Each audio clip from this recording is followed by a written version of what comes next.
Bonjour, c'est Thierry.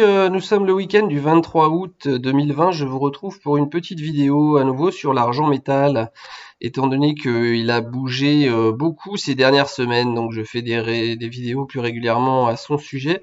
J'ai choisi de garder les trois unités de temps à la fois, en mois, en hebdo et en jour, pour bien vous montrer les interactions entre les différentes unités et les indicateurs type puissance cycle que j'utilise pour voir où on en est dans la progression du mouvement. Donc, nous commençons par donc l'once d'argent exprimée en dollars. Alors, si je fais un petit zoom en unité mensuelle ici, vous voyez tout d'abord que suite à la correction attendue qu'on a fait après avoir touché les 30 dollars, on est retourné s'appuyer une fois de plus. J'en parlais dans une vidéo, dans un tweet précédent. À nouveau, vous voyez la force d'attraction, de rappel de la bande de Bollinger, surtout sur les unités longues, comme ça quand on est vraiment en ouverture au-dessus, et on avait ouvert le mois d'août en fait, au-dessus de la bande de Bollinger, donc j'avais passé un post en m'inquiétant du fait que oui, bien sûr, l'argent continuait de monter, mais qu'il n'avait pas comblé ce gap par rapport au Bollinger, qu'on avait une bougie qui était complètement en lévitation hors des Bollinger. Eh bien, nous avons corrigé, nous sommes venus nous appuyer précisément sur la Bollinger supérieure. Donc c'est, je vais pas dire que c'est infaillible, rien n'est infaillible en analyse technique, mais enfin la probabilité qu'un événement comme ça se produise, surtout sur les unités longues, est quand même assez élevée en général. Donc voilà, j'attendais ce repli, le surachat par rapport au Bollinger et du coup corrigé. Alors, sur les puissances cycles, vous voyez qu'on a épuisé l'essentiel du mouvement, puisqu'on est en train déjà d'arriver dans la zone de surachat. Ça ne veut pas dire qu'il n'y a plus de potentiel haussier, ça veut simplement dire que voilà, la partie la plus, je dirais, sereine de l'impulsion est derrière nous.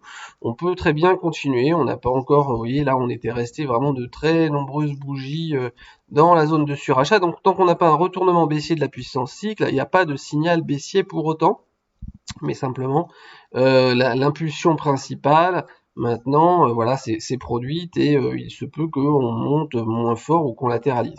Alors en unité hebdomadaire, qu'est-ce qu'on voit par rapport à ça? On voit une MACD qui est en lévitation très haut par rapport à ses précédents sommets. Enfin, on sait que la MACD peut aller n'importe où, c'est pas un indicateur limité par un gradient de 100 ou de 0, etc. Donc bon, tant qu'elle ne croise pas également, qu'elle ne redescend pas à la baisse, on peut toujours imaginer qu'il y a un potentiel de hausse. Malgré tout, ici, vous voyez que la puissance cycle, cette fois-ci, se trouve depuis un certain nombre de bougies maintenant en zone de surachat.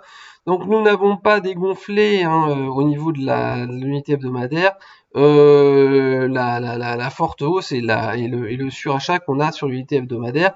On l'a dégonflé en unité jour. Ici, en unité jour, vous voyez la puissance cycle se trouvait en zone de surachat depuis de nombreuses bougies et on est redescendu ici une première fois, on est remonté, on a fait un nouveau même plus haut sur les 30 dollars et maintenant nous sommes déjà revenus en zone de survente, ce qui laisse le champ à un rebond donc de la puissance cycle, voire des prix.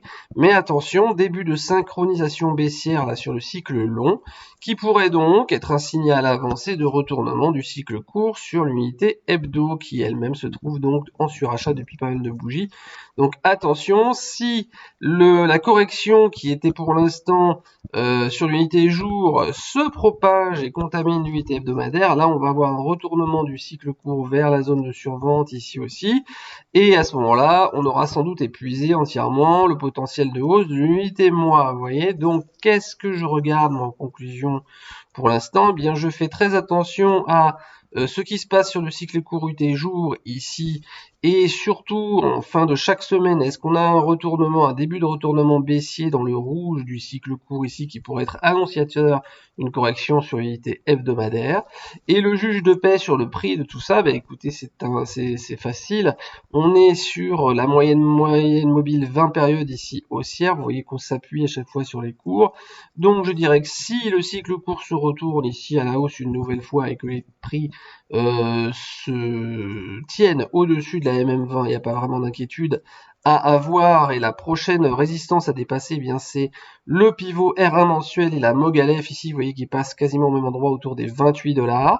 Auquel cas on irait chercher les nouveaux plus hauts qui pourraient à nouveau faire barrage étant donné que la Bollinger supérieure ici est à l'horizontale.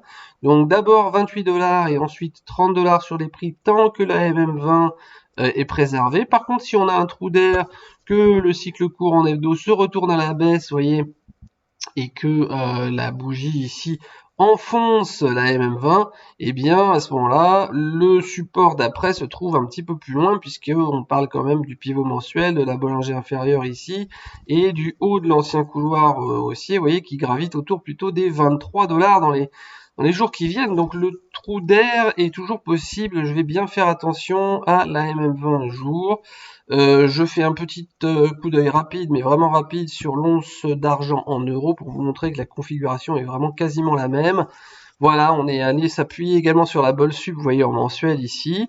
On retrouve le même schéma de une puissance cycle en cycle court qui est resté depuis pas mal de bougies en zone de surachat ici avec une MACD qui part vers la stratosphère par rapport à ses sommets précédents. Vous voyez, et puis ici, même schéma vraiment sur 8 jours, des cours qui s'appuient sur la MM20 avec une résistance horizontale bien claire ici sur la R1M avec la Mogalef qui a servi de résistance pour la mèche haute ici qui est un petit peu plus haute que par rapport à son équivalent dollar. Et on retrouve également la Bollinger supérieure à l'horizontale, vous voyez la puissance X ici qui se trouve vraiment en survente. Donc pour moi, en dollars ou en argent, en dollars ou en euros, pardon, l'argent a quasiment les mêmes configurations et les mêmes points à surveiller pour la suite. Donc à savoir, support si jamais on craque assez loin, donc méfiance, on peut très bien envisager un retour vers le pivot mensuel ici.